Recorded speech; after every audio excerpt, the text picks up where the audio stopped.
I have been living in Seletar Abbey for almost 25 years, and I'm loving every moment of it. When I first moved in here, it was a Singapore military base. So we have a guardhouse. The guardhouse is very original.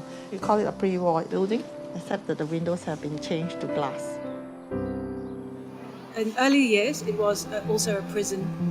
The central courtyard, which is now a school, was where the prisoners were allowed to walk around. I've seen the cells. They were pretty mean, pretty small, and it felt, sorry to say, extremely haunted. Block 179 was the old headquarters for Seletar Air Force Base. The interior of the office was just like something out of the 1940s. There was an old safe there that presumably they used back then. It was built in 31. It's a really old office and it was just really antique.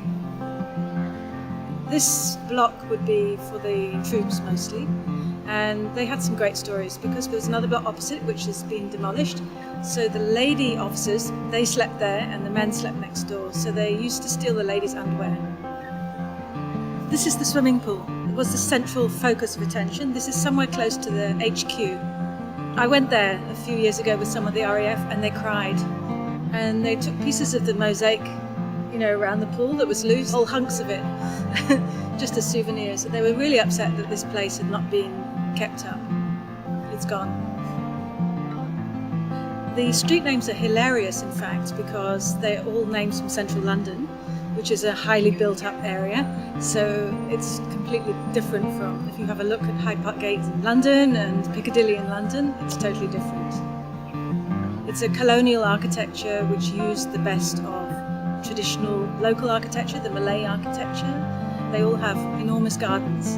The British love their gardens, especially the English. Houses in different roads have different configurations. It's for the sergeant or for the more senior officials.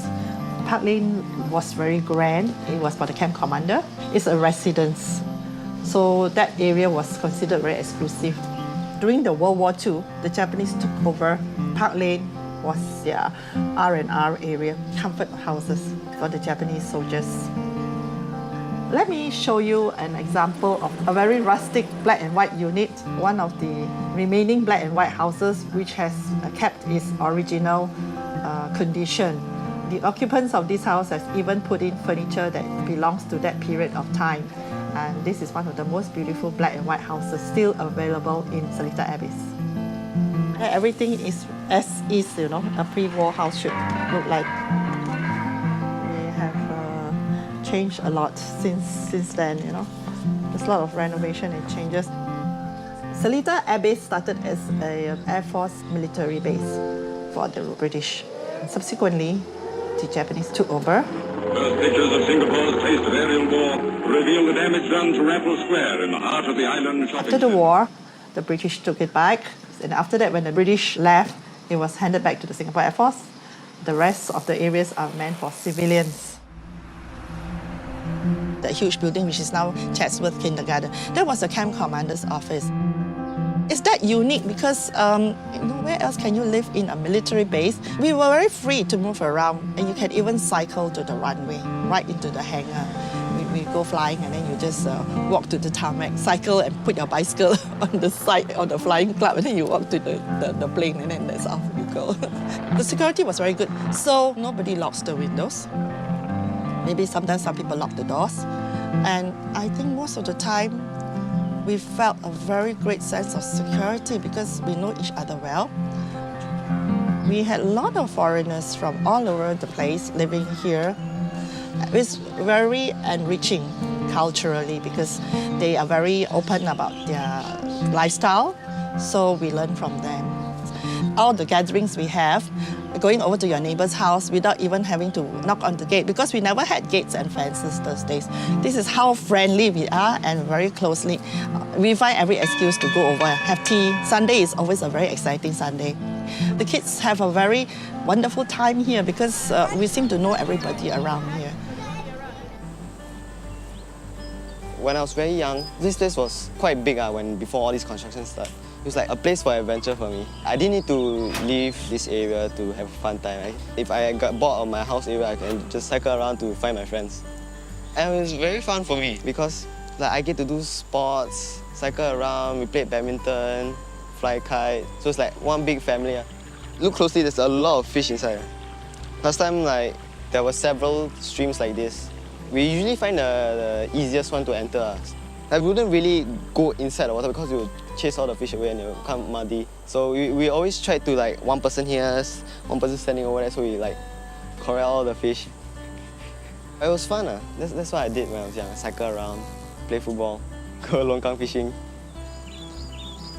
Living in Seletar Air Base, especially during the earlier years, is like living very close to Mother Nature. The air that you breathe, the plants, the whole environment is very green. It's a gardener's haven. If you love gardening, if you love plants, if you love nature, it's the best place to live in. I have always been very active in doing gardening projects, and with the school Chatsworth Kindergarten coming into the air base, I'm also involved in teaching gardening to the children, and it's a very good place to educate our children to appreciate nature, to be very green. We had a lot of old trees that's been here for like over 70 to 80 years. All sorts, I can name you: nutmeg tree, cinnamon tree, durian, avocado.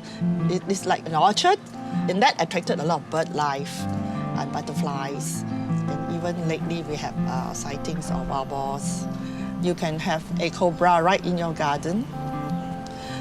You can have wild boars coming through your garden and eating up your plants. This is my old house, number 9 Sussex Garden. See all the trees that I grew? These are all my fruit trees.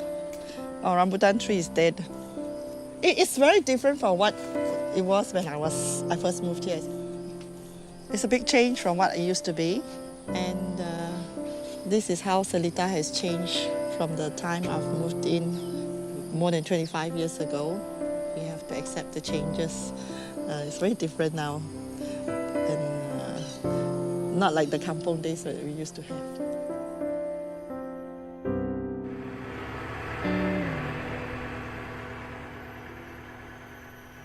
Since the construction, we had a lot of movements and changes.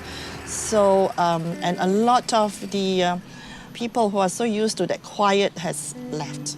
Before they were demolishing the houses here, we wish we could put it in a can or in a bottle or a bubble, that we can keep it, that people all over the world, especially Singaporeans and the next generation, preserve this place so that everybody can get to enjoy it. All my friends, all gone.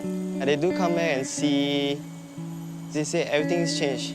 From our memories, now it's totally different. We are like the last ones, like still staying around since the beginning. Yeah, now it's totally changed. Like after they had this aerospace, yeah, everything changed. We don't have the greenery, the wildlife, the space is already very reduced. It's not Seletar Air Base anymore. I wish that it was left as it is and always be like the good old Seletar.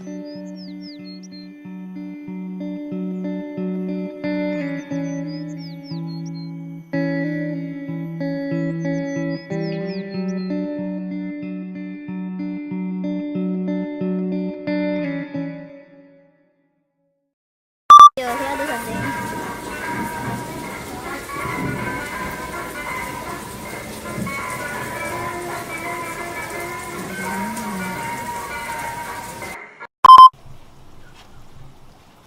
Looking for the food. Maybe can you help me? It's very cute. Rocky there. There, Rocky and the Milky. Come, Rocky. I wish I could bring it, but cannot. Oh, come on, guys. It loves me.